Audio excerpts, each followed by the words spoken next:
Assalamualaikum warahmatullahi wabarakatuh. Waalaikumsalam warahmatullahi wabarakatuh. Kabar Ananda semuanya? Baik, Bu. Baik, sehat ya. Ya, Bu. Marilah kita membaca ayat pendek dulu ya. Bismillahirrahmanirrahim. Menjalankan pembelajaran kita dengan baik hari ini dan semoga kegiatan kita di hari ini mendapat ridho dari Allah Subhanahu wa taala. Mencuci tangan ya. Kita sering-seringnya hadir semua ya. Parameter apa saja yang diukur dalam kualitas air itu? Yang pertama, Fisika. Fisika. Oke, yang pertama adalah parameter fisika. Kimia. Parameter kimia. Ya, yang ketiga adalah parameter Biologi. biologi. Ya, apa saja yang termasuk ke dalam parameter fisika itu? Suhu. Suhu. Parameter kimia apa saja? Parameter biologinya ya.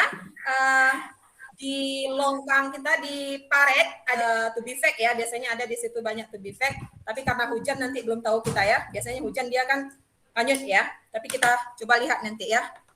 Yang parameter biologinya to be fact. Jelaskan parameter fisika. Kemudian kalian dapat melakukan pengukuran parameter fisika, kimia, dan biologi. Jadi akhirnya nanti Ananda diharapkan dapat merencanakan pengelolaan kualitas air pada kolam budidaya. Menganalisis parameter kualitas air. Ananda mengetahui parameter fisika, kimia, dan biologi, menjelaskan ruang lingkupnya. Kemudian yang kedua adalah Ananda dapat melakukan pengukuran kualitas air, baik fisika, kimia, maupun biologi. Yang nanti kita ukur itu adalah suhunya. Untuk fisika, kimianya adalah pH, kemudian biologi ya nanti. Kemudian Ananda semua dapat menyimpulkan hasil pengukuran yang Ananda lakukan, ya, yang akan Ananda simpulkan di dalam bentuk LKPD nanti ya. Yang terakhir, indikatornya adalah Ananda dapat merencanakan pengelolaan kualitas air pada kolam budidaya. Itu ya. Jadi ketika nanti Ananda semua telah tamat dan Ananda akan sudah memasuki dunia kerja ya.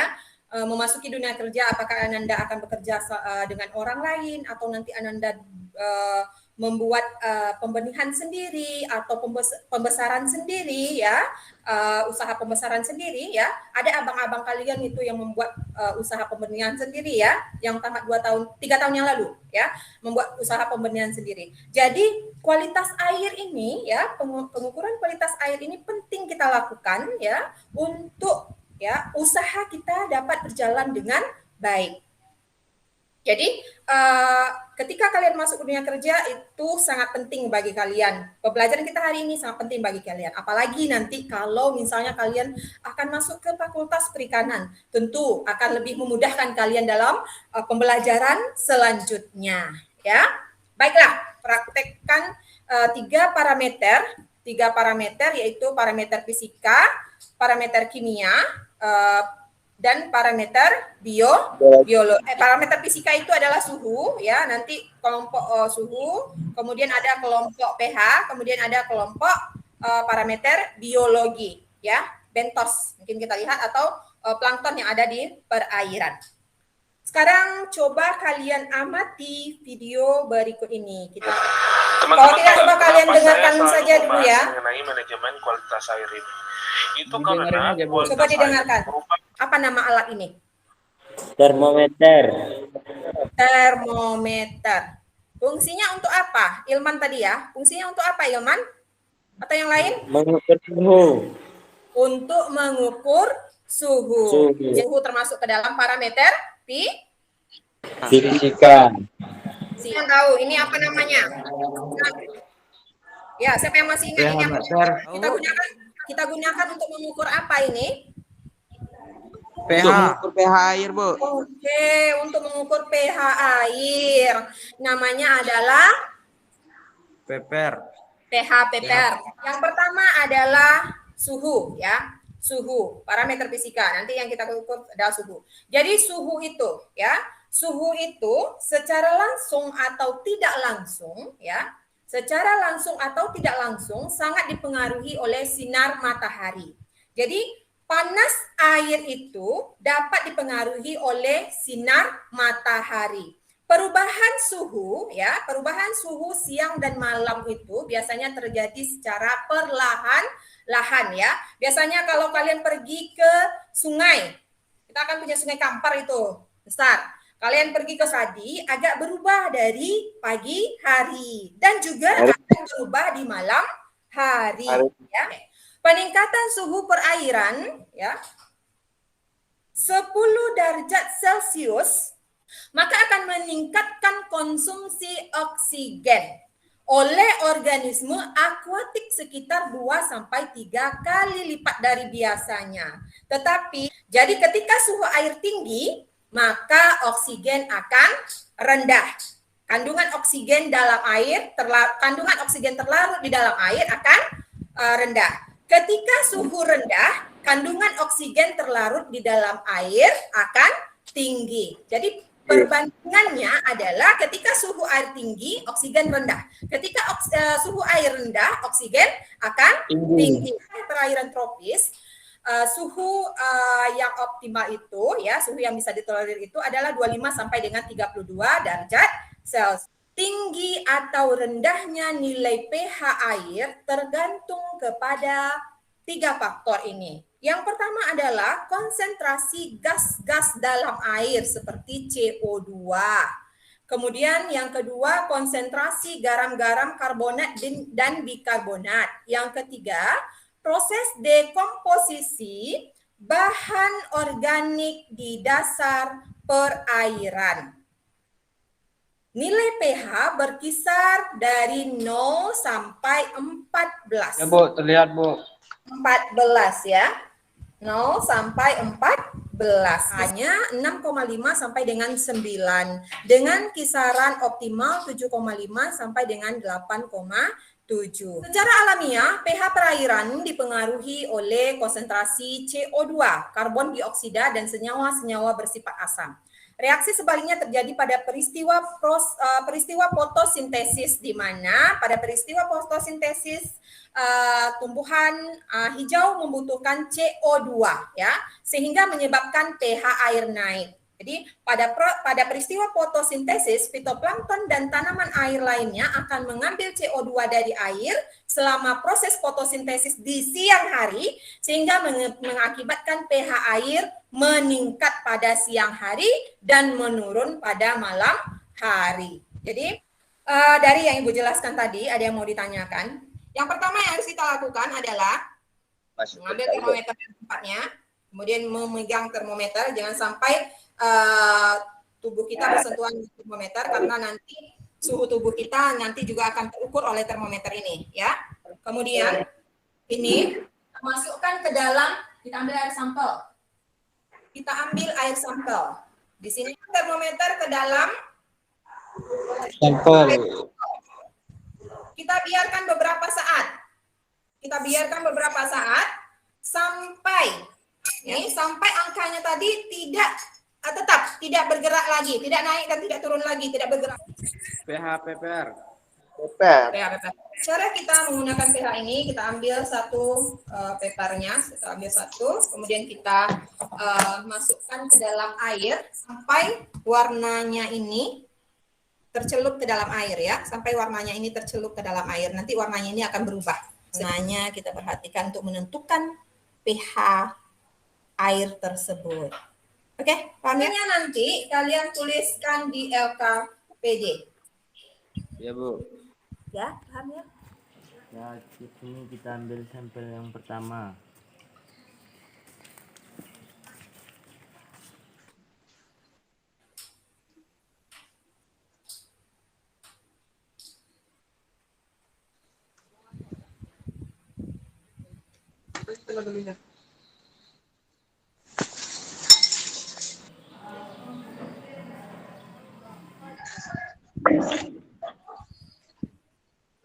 Inilah tempat hidup dari cacing sutra atau disebut juga tubifex. Ya.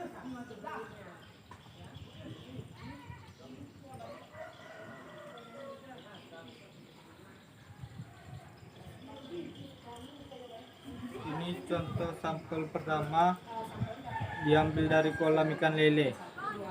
Airnya berwarna hijau, dibilang banyak fitoplanktonnya dari air ini. Setelah kalian mempraktekkan mengenai suhu ya, praktek mengukur suhu dengan alat yang bernama termometer, kemudian pH dengan pH paper, kemudian melihat faktor biologi yang ada di air ya.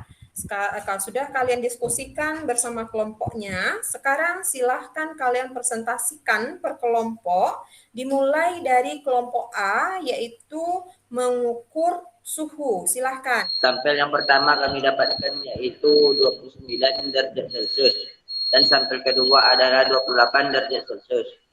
Dari kedua sampel sudah bagus untuk membudidayakan ikan. Jika suhu tidak optimal, maka perencanaan pengukuran kualitas airnya adalah dengan satu kincir. Silakan kelompok B. pH rendah, maka perencanaan mengukurkan kualitas air adalah dengan melakukan pengapuran. Pada tempat pertama ada tubifex yang menandakan perairan tersebut subur karena tubifex tumbuh di perairan yang tercemar organik berat. Pada tempat kedua, warna air hijau diperkirakan banyak di fitoplankton di perairan tersebut. Jika suhu tidak optimal ya, maka ketika kita melakukan usaha pembesaran ataupun usaha budidaya lainnya, maka ketika suhu tidak optimal, maka kita harus merencanakan pengelolaan kualitas air pada kolam budidaya dengan melakukan yang pertama, pemberian aerasi, yang kedua, pemberian kincir air, kemudian yang ketiga, penggunaan blower yang optimal.